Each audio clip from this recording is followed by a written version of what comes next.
Hello दोस्तों, कैसे हैं आप सब? आई होप आप सब बहुत ही बढ़िया होंगे। एज प्रॉमिस्ड हम आ गए अपने तीसरे रिवीजन लेक्चर के अंदर, जो कि बात करेगा किसकी? AS2 valuation of inventories. हमें जैसे कि पता है, बड़ी बड़ी कंपनियों के अंदर छोटी छोटी इन्वेंट्री होती रहती है। छोटी इन्वेंट्री की ही वैल्यू इतनी ज्यादा होती है कि हमें अकाउंटिंग इसकी करनी पड़ती है, इसकी वैल्यूएशन करनी पड़ती है। और वैल्यूएशन हमें कौन सिखाता है? Accounting standard 2। तो फटाफट अकाउंटिंग स्टैंडर्ड के अंदर आते हैं। अकाउंटिंग स्टैंडर्ड हमें बताता है कि इस इन्वेंट्री की वैल्यूएशन क्या होगी। तो वैल्यूएशन से पहले हम समझ लेते हैं इन्वेंट्री किसको कहता है। तो आइए फटाफट देखते हैं हम।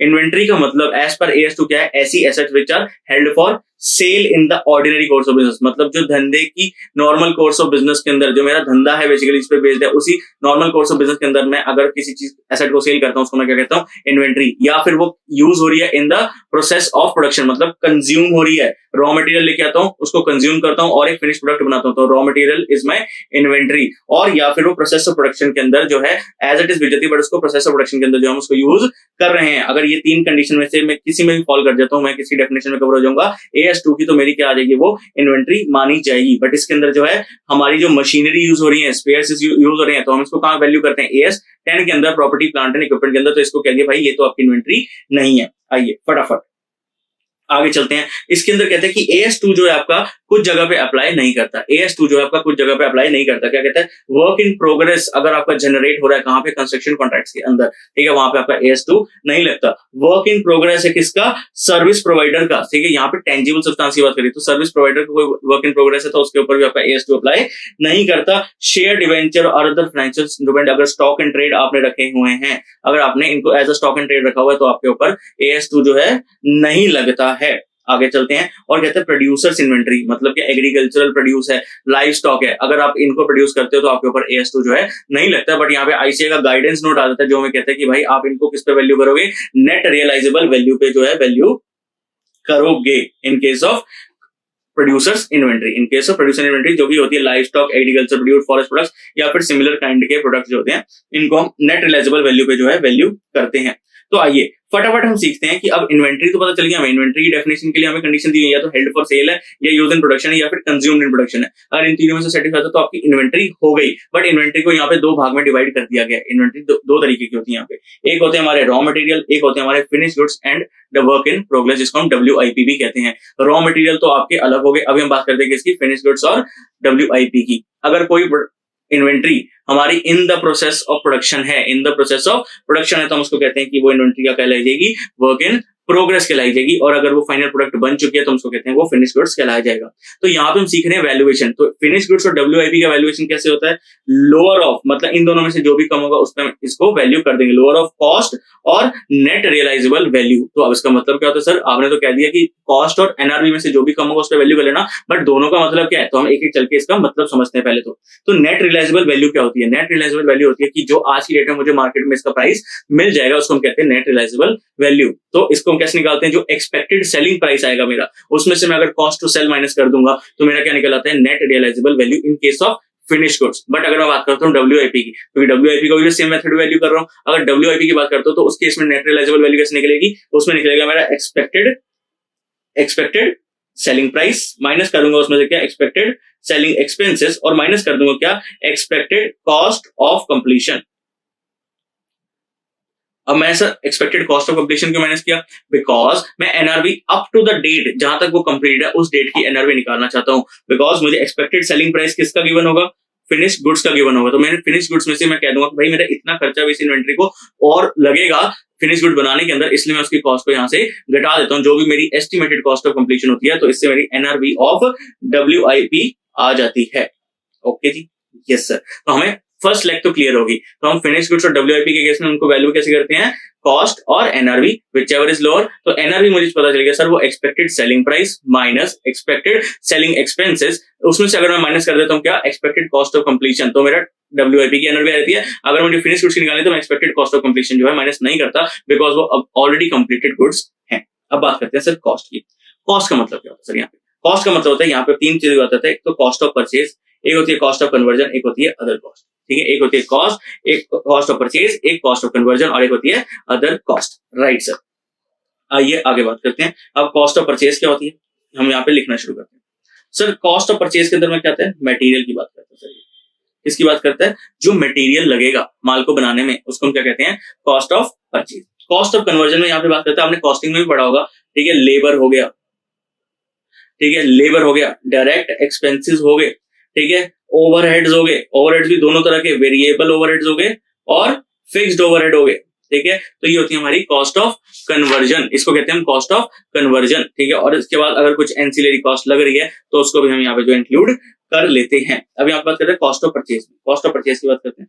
कॉस्ट ऑफ परचेज जो होगी consist of purchase price of material including duties and taxes. मतलब कि भाई जीएसटी आपको यहाँ पे इंक्लूड करके कह रहे हैं, बट सर हमें तो सिखाया गया था कि हम जीएसटी जो है परचेज प्राइस में नहीं लेते। यस, हम जो है पहले हमने इंक्लूसिव ऑफ जीएसटी जो है हमने कॉस्ट ले ली, उसमें से हम माइनस कर देते हैं क्या, अगर हमें किसी भी टैक्स का क्रेडिट मिल जाता है सरकार के द्वारा, ठीक है, तो हम उस क्रेडिट को जो है माइनस कर देते हैं। तो यहाँ पे कहता है other than those subsequently recoverable by the enterprise from the taxing authority, ठीक है। तो अगर किसी टैक्स का हमें आईटीसी मिल जाता है, इनपुट टैक्स क्रेडिट मिल जाता है, तो उस टैक्स को जो है हम अपने कॉस्ट के अंदर इंक्लूड नहीं करते हैं, उस प्राइस को जो हम यहाँ पे इंक्लूड नहीं करते हैं। बट यहाँ पे क्या आ जाएगा सर, और डायरेक्टली एट्रीब्यूटेबल, ठीक है, ऐसे एक्सपेंडिचर जो directly attributable to the acquisition है, जैसे कि सर फ्रेट हो गया, ठीक है, इंश्योरेंस हो गया माल का, सर लोडिंग हो गया, सर अनलोडिंग हो गया, ठीक है, इस तरीके के कॉस्ट, ठीक है। कोई भी एक्सपेंस जो नेसेसरी था प्रेजेंट कंडीशन और लोकेशन में लाने के लिए,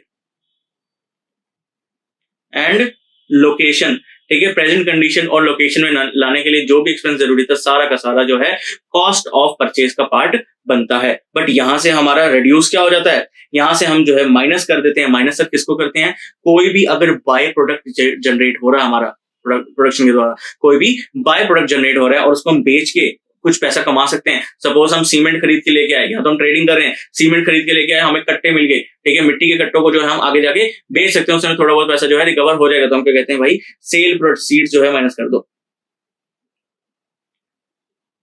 बाय प्रोडक्ट्स। यस सर, हमने कहा यस सर, ठीक है। तो यहाँ पे बात करते हैं भाई कॉस्ट ऑफ परचेज में आप तो क्या क्या ले लो, कॉस्ट ऑफ मटेरियल ले लो, ठीक है, इंक्लूडिंग इट्स जीएसटी। अगर वो रिकवरेबल नहीं है, तो रिकवरेबल है तो आप जो है जीएसटी का पोर्शन वहां से हटा दो। लोडिंग, अनलोडिंग, फ्रेट, इंश्योरेंस, ठीक है, कोई भी ऐसा खर्चा जो प्रेजेंट कंडीशन और लोकेशन पे लाने के लिए जरूरी था, और उसमें से माइनस कर दो क्या, कोई भी बाय प्रोडक्ट की अगर सेल हो रही है, ठीक है, उसकी सेल प्रोसीड्स को जो है कॉस्ट में से माइनस कर दोगे, राइट।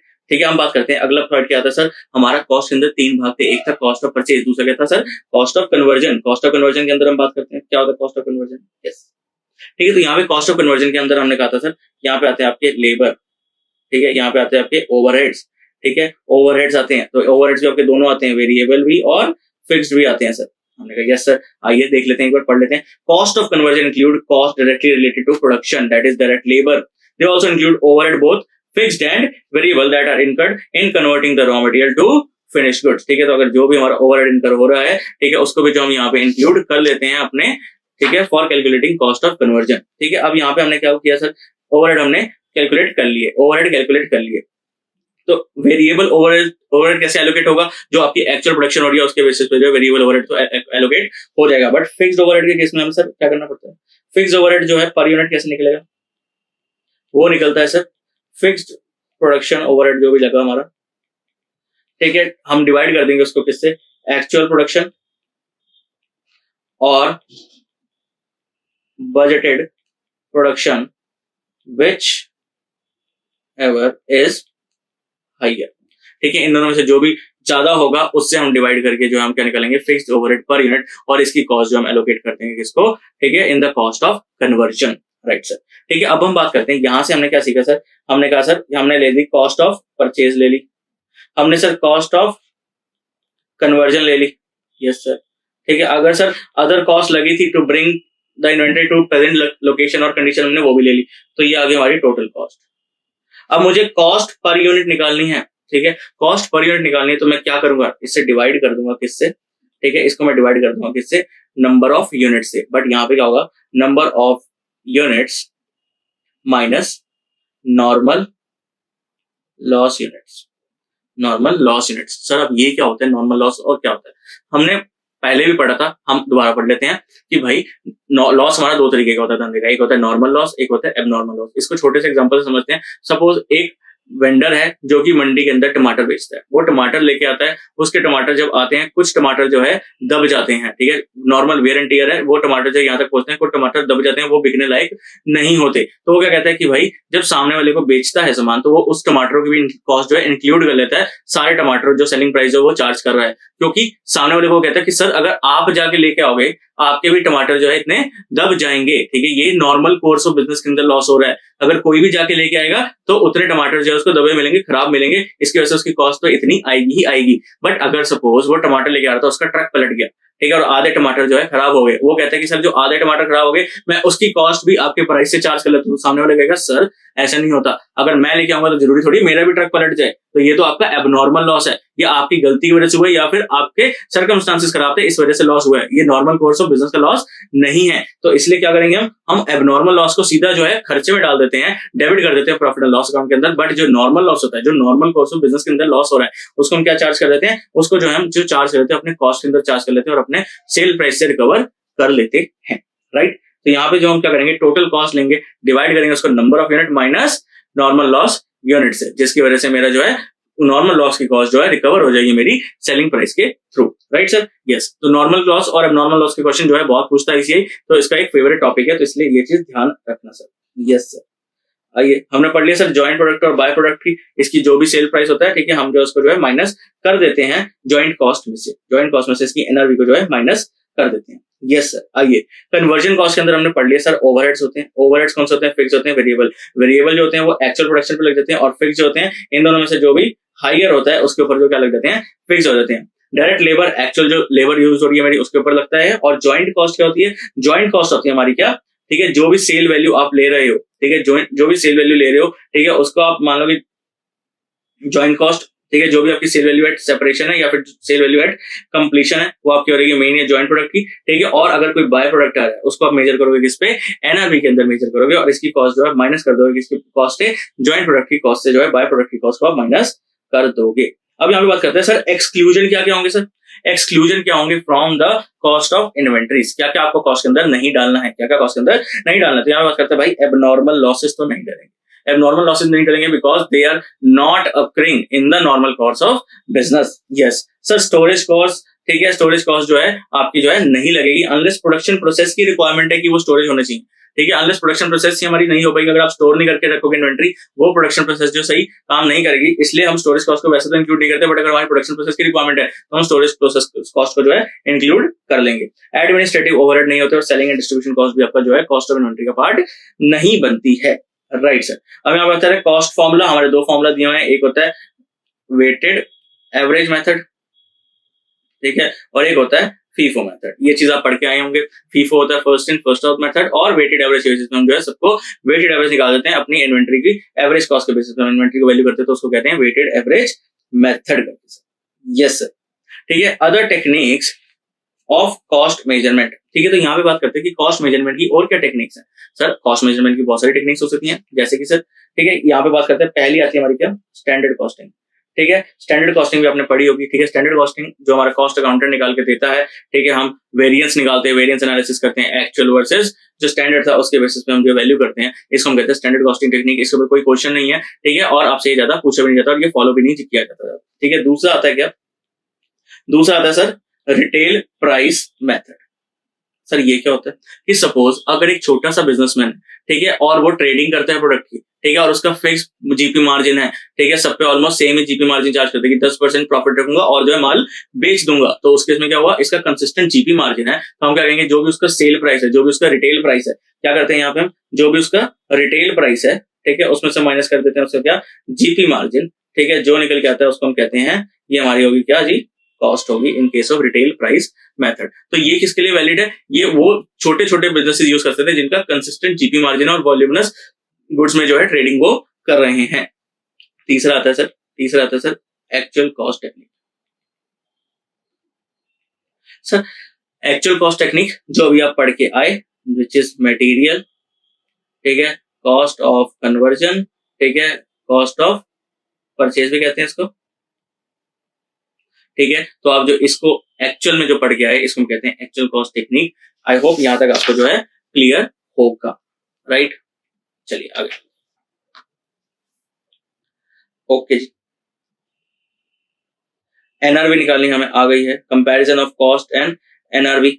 यस, हम जो भी लोअर होता है उसको जो है हम उस पे इन्वेंट्री को जो है वैल्यू कर लेते हैं। बट यहाँ पे मैं समझ लगा इन्वेंट्री भी जो है, ठीक है, इन्वेंट्री की कैटेगरी से वैल्यू होगी, मतलब अगर सिमिलर टाइप की इन्वेंट्री आप उसको सिमिलरली कंबाइन करके वैल्यू कर सकते हो, आपको जरूरी नहीं है अलग अलग वैल्यू करना है। बट अगर डिफरेंट कैटेगरीज की इन्वेंट्री है तो आपको डिफरेंटली वैल्यू करना पड़ेगा, राइट। जैसे यहाँ बात करें आइटम 1 की कॉस्ट इतनी है, एनआरवी इतनी है, तो हम लोअर ले लिया, एनआरवी ले ली। हमने आइटम 2 पे आए 20,000 24,000, कॉस्ट लोअर है, हमने कॉस्ट ले लिया। हम जो एज अ होल जो कंपैरिजन कभी भी नहीं करेंगे, राइट, ठीक है। अब यहाँ पे आता है NRV of material held for use, ठीक है, और डिस्पोजल, ठीक है। यहाँ पे कहता है कि अगर आपका जो है रॉ मटेरियल है, ठीक है, रॉ मटेरियल को आप हमेशा किस पे वैल्यू करोगे, कॉस्ट पे वैल्यू करोगे। बट अगर आपका रॉ मटेरियल ऐसे गुड्स को बनाने में के लिए यूज हो रहा है, कंज्यूम हो रहा है, जो कि गुड्स जो है लॉस मेकिंग गुड्स हैं, आप उसको जो है लॉस पे बेचोगे, तो आपका जो है रॉ मटेरियल जो वैल्यू होगा वो हमेशा किस पे होगा, रिप्लेसमेंट कॉस्ट के ऊपर वैल्यू होगा। यहाँ पे भी लिखा है materials and other supplies held for use in the production of inventories are not written on below cost if the selling price of finished goods containing the material exceeds the cost of finished product, ठीक है। तो यहाँ पे कहता है अगर आप profit में बेचते हो ना, तो कभी भी आपका रॉ मटेरियल का प्राइस जो है उसका जो है कॉस्ट से नीचे नहीं जाएगा, मतलब हमेशा किस पे वैल्यू करेंगे, हम कॉस्ट पे करेंगे, अनलेस अंटिल आपका फिनिश्ड प्रोडक्ट जो है लॉस पे बिकने लग जाए, ठीक है। यहाँ पे डिस्क्लोजर की बात करते हैं, तो यहाँ पे डिस्क्लोज क्या करना पड़ता है आपको, अकाउंटिंग पॉलिसीज जो आपको डिस्क्लोज करनी पड़ेंगी कि भाई आप जो है कौन सी अकाउंटिंग पॉलिसी जो है फॉलो कर रहे हो इस केस में, कि भाई आप कॉस्ट और NRV which ever is lower पे फॉलो कर रहे हो, ठीक है। Total carrying amount of inventory भी बतानी पड़ेगी, क्लासिफिकेशन बताना पड़ेगा, भाई क्या है रॉ मटेरियल, फिक्स्ड गुड्स, ये सब आपको बताना पड़ेगा, राइट। ओके सर, यस, चलिए। तो यहां तक हमारा जो है AS2 जो हमने सारी बातें कर ली। AS2 हमारा बड़ा छोटा सा और प्यारा सा अकाउंटिंग स्टैंडर्ड है जो हमें छोटी छोटी चीजें ही बताता है। आई होप ये आपको जो है बड़ा ही आसान लगा होगा। यस, तो यहाँ पे आके हमारा क्या अकाउंटिंग स्टैंडर्ड जो है कंप्लीट हो जाता है, accounting standard 2 valuation of inventories. I hope आपको जो है वीडियो लेक्चर अच्छा लगा होगा और आपका सारा अकाउंटिंग स्टैंडर्ड आईसीए के मॉड्यूल्स हमने टिक कर लिया है और पूरा का पूरा रिवाइज कर लिया है। अब आपके ऊपर काम है, आपको इसके सारे क्वेश्चन जो है ट्राई कर लेने हैं अच्छे से और बढ़िया तरीके से। आई होप ये अच्छा लगा होगा and thank you so much. हम अगले लेक्चर में फिर से मिलते हैं। Thank you.